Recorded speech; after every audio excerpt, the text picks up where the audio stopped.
Hey guys, welcome to the tea. It's not a vlog, it is not a podcast, it's just the tea. So today we are talking about divorce and homeownership. What happens if you divorce and you own a home, the matrimonial home?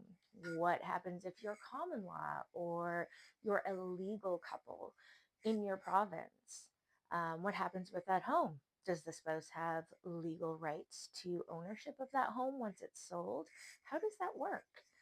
I get asked this question by the most random people, people who have perfect marriages on Facebook. I'll never tell what's in my DMs, but I do get asked this question a lot. Is half the house mine? Let's get into that. Just going to use Jane and John as an example. Okay, we'll use those names.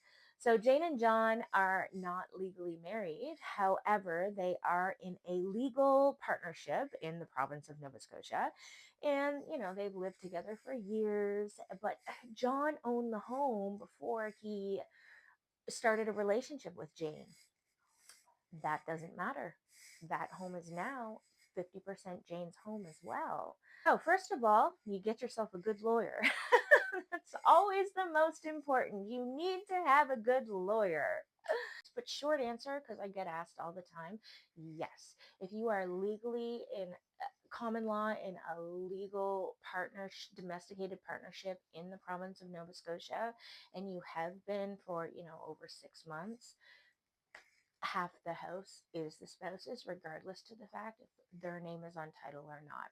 So you will need their consent in order to sell the home. It will require, on all of the signing papers, Jane and John's signature. And although Jane is not on the title, that home is still treated as though she does own 50% of it. This works out, good in some scenarios, and some people get pretty upset in other scenarios. I've seen it all. I've seen everything. So, and you don't have to take my word for it. A lot of people don't, but I always recommend talking to your lawyer about this because they're going to tell you the same thing and reiterate the same conversation I will have with you as your realtor. It's really, I can't stress how important it is to have your affairs in order. You don't have to be, you know, over the middle age hump. You don't have to be, nearing end of life. It's always a good idea to have a lawyer and have your affairs in order. There's two types of tenants. There's joint tenants and tenants in common. People are sometimes confused about that as well. Sometimes, John had purchased the house with his brother previous to meeting Jane. And now all of a sudden, John and Jane are separating. And she comes to find out that John and his brother own the home as tenants in common. So, what does that mean? That means that, technically speaking, Jane owns a quarter, John owns a quarter, and John's brother owns the other half of the house. Things can get really sticky and really complicated and muddy very quickly.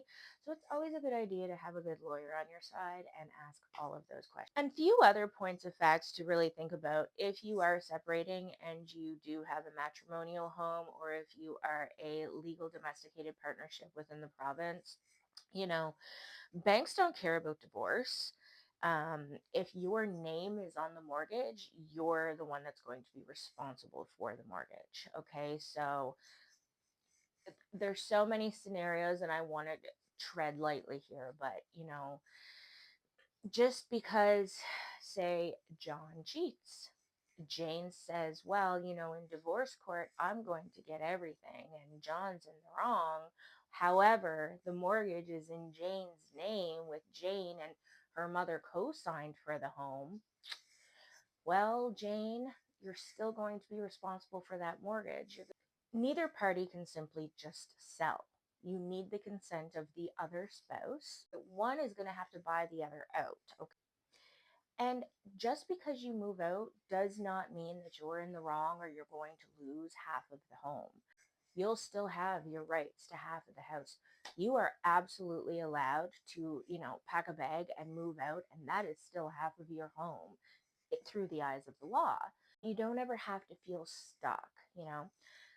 On the flip side of things, it's the same as if, a married couple buys a home together, both names are on the title, both names are on the mortgage, okay? Perhaps something has really gone awry, something's really gone south, and one of the parties feel that it's no longer a safe situation for them to, cohabitate together. Absolutely, you can move out. If you ever feel like your safety is compromised, you're not going to lose any rights towards your home just because you've removed yourself from an unsafe situation. Please always remember that your safety comes first. You're not going to be giving up any rights, or you're not going to lose out on any money, nothing like that. If you're ever in an unsafe situation, absolutely remove yourself. Okay, story time. So the craziest thing I've ever seen as a realtor, you know, realtors, we wear many, many hats. Um, we are realtors, we are friends, we are confidants, and occasionally we are family therapists. Moving can be the most emotional time of a person's life. I always talk about how people have subjective value on homes, maybe they raised their kids in this home, they have, their height through the years on the door frame, and this house is worth $1 million to somebody because it's where they hold all of their cherished memories, and to them that makes it worth $1 million, right? However, market value of the home might be $425,000, and it's, sometimes hard to explain that to people.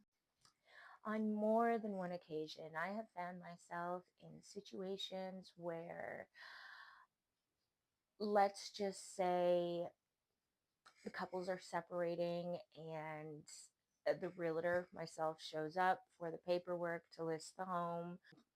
One party is completely blindsided. I literally showed up, knocked at the door, had my listing papers in hand, and the wife opened the door and she was like, "Who are you?"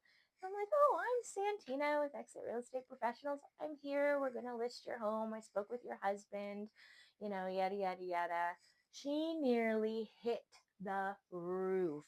Called him down to the door and he was like, "Well, this is what I think is for the best interest of everybody involved."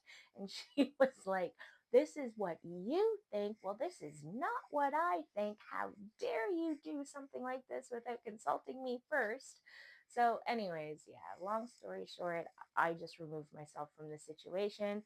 I dropped my card. I apologized for the misunderstanding. And yeah, she did end up calling me a few weeks later. And she did say, after she and her husband had a conversation, they both felt as though it was in their best interest to list the home.